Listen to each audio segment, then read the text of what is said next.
Good morning. It is March 15th. It is Tuesday, and we have a friend back here.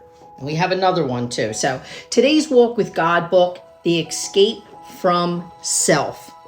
Don't be wise in your own eyes. Fear the Lord and shun evil. That's Proverbs chapter 3, verse 7. If we ever take hold of the idea that we are innately wise, we are destined for failure. In fact, Proverbs chapter 16, verse 18 says as much. Pride goes before destruction, a haughty spirit before a fall. I love that. Placing any faith in our own wisdom is a form of pride.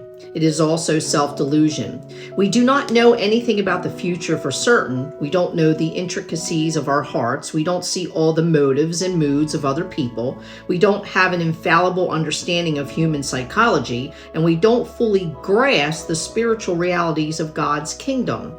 God has a handle on all of these things. We have a handle on none of them. To act as if the reverse is true is the ultimate foolishness. We've read that the fear of the Lord is the beginning of wisdom. That's Proverbs chapter 9, verse 10. Proverbs chapter 3, verse 7 implies that the opposite of fearing the Lord is self-reliance.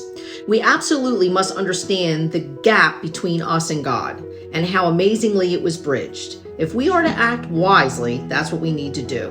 We cannot approach life without an overwhelming sense of the internal if we are to invest If we in are what is centered on truly ourselves, valuable. we're fools. Understanding God will change how we spend our time, our money, and our talents. It will change how we approach our circumstances, our relationships, our work, and our attitudes.